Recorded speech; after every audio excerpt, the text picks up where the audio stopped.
Praise the lord. మీ అందరికీ ప్రభు పేరిట వందనాలు. పరిశుద్ధ లేఖన భాగంలోని కానానీల గురించి కొన్ని మాటలు తెలియపరుస్తారు. బైబిల్ చరిత్రలో మరియు మధ్యప్రాచ్య ప్రాంత చరిత్రలో కానానీయులు అత్యంత కీలకమైన వారు. వీరు ప్రస్తుతం ఇజ్రాయెల్, పాలస్తీనా, లెబానోన్ మరియు జోర్దాన్ ప్రాంతాల్లో నివసించిన ప్రాచీన సెమిటిక్ తెగకు చెందిన ప్రజలు. కానానీయుల గురించి పూర్తి వివరాలు, కానానీయుల యొక్క మూలాల గురించి తెలుసుకుందాం. బైబిల్ ప్రకారము నోవహు కుమారుడైన హాము కుమారుడు కనాను సొంత వారినే కానానీయులని పిలుస్తారు. వీరు వివిధ తెగలుగా విడిపోయి జీవించేవారు. వారిలో ముఖ్యమైన వారు హిత్తీలు, యోబీసీలు, అమోరీలు, పెరిజీలు, హివ్వీలు.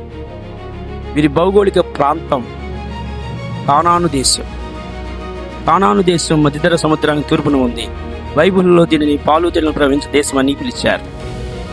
ఇది అప్పట్లో వాణిజ్య పరంగా చాలా కీలకమైన పాత్ర వహించింది. దీని యొక్క సంస్కృతి మరియు జీవన శైలి కానానీయుల నాగరికతలో చాలా అభివృద్ధి చెందినవారు. నగర రాజ్యాలు. వీరు బలమైన ప్రాకారాలు కలిగిన నగరాల్లో నివసించేవారు. ఉదాహరణకు ఎరుకోను మనం చూస్తాం. అక్షరాస్యత. వీరు ప్రాచీన సెమిటిక్ లిపిని ఉపయోగించేవారు. ఇది తర్వాత కాలంలో అనేక భాషల వర్ణమాలకు పునాది వేయబడింది. వీరి యొక్క వాణిజ్యం, సముద్ర ప్రయాణం మరియు వర్తక వ్యాపారాలు వీరి ఆరితేరిన వారు. ముఖ్యంగా పర్పుల్, నీలిముందు రంగు అద్దకానికి వీరు ప్రసిద్ధి చెందినవారు.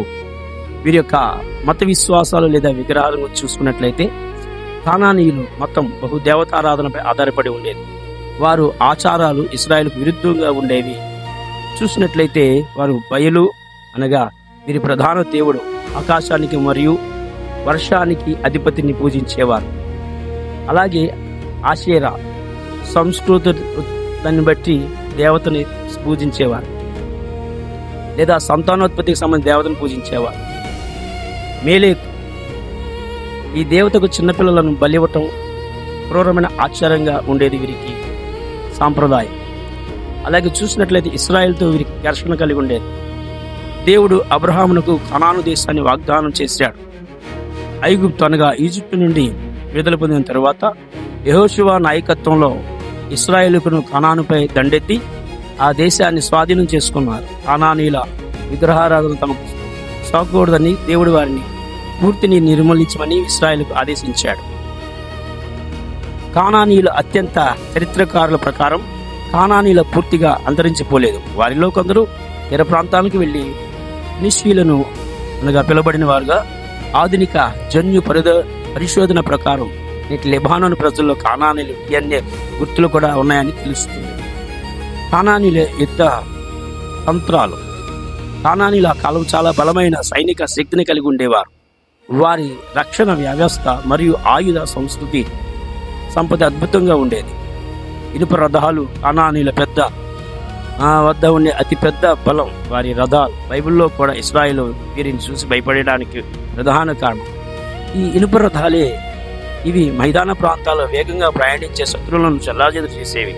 బలమైన ప్రాకారాలు. వీరి నగరాల్లో ఉదాహరణకు ఎరుకో, కోసూరు చాలా ఎత్తైన మరియు మందపాటి గోడలతో నిర్మించబడేవి. ఈ గోడల మీద నుండి శత్రువులపైన బాణాలు, రాళ్లు వేయడానికి ప్రత్యేకంగా ఏర్పాటు ఉండేనట్లు చూస్తూ ఉన్నాం. ఆయుధాలు. వీరు కాంస మరియు ఇనుపతో చేసిన ఖడ్గములను, ఈటెలు మరియు విల్లును వాడేవారు.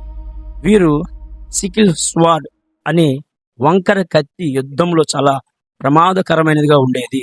మతపరమైన ఆచారాలు. కానానీయుల మతం ప్రకృతి శక్తుల ఆధారంపై మరియు బలులపై ఆధారపడి ఉండేది. ఇవి నైతికంగా చాలా జారినవిగా పరిగణించబడింది. ఉన్నత స్థలాలు.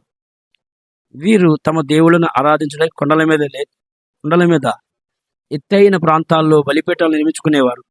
వీటిని ఉన్నత స్థలాలను పిలిచారు. అక్కడ దేవత వృక్షములను మరియు రాతి స్తంభాలను ఉండేవి. శిశుబులను. కానానీయుల ఆచారంలో అత్యంత భయంకరమైన మేలేకు దేవతకు పసిపిల్లలను అగ్నిలో బలి ఇవ్వటం మరియు కరువు లేదా యుద్ధం వంటి కష్ట సమయాల్లో తమ దేవుడిని శాంతింపజేయడం, తమ మొదటి సంతానాన్ని బలి ఇచ్చేవారు. మతపరమైన వ్యభిచారం. వీరి ఆలయాల్లో పవిత్ర వ్యభిచారం అనే ఆచారం ఉండేది. వర్షాలు కొలవాలన్నా, భూమి పండాలన్నా తమ దేవుళ్ళ సంభోగాలను పాల్గొంటారని నమ్మి దానికి ప్రతిగా ఆలయాల్లో పురుషులు, స్త్రీలు ఈ కార్యకలాపాలు పాల్గొనేవారు. బయలు ఆరాధన. ఆకాశం నుండి మెరుపులు, ఉరుములు వచ్చేటప్పుడు బయలుదేవుడు మాట్లాడుతున్నాడని వీరి భావించేవారు.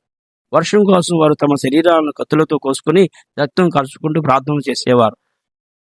అసలు బైబిల్ దృక్పథం చూసినట్లయితే ఈ రకమైన క్రూరమైన మరియు నైతికమైనటువంటి ఆచారాల వల్లే దేవుడు ఇశ్రాయేలీయులు వారి సంస్కృతిని దూరంగా ఉండమని హెచ్చరించాడు. కానానీలో పాపం పండినందున వారిని ఆ దేశం నుండి వెళ్ళగొట్టమని దేవుడు సృష్టించాడు లేదా ఆజ్ఞాపించాడు.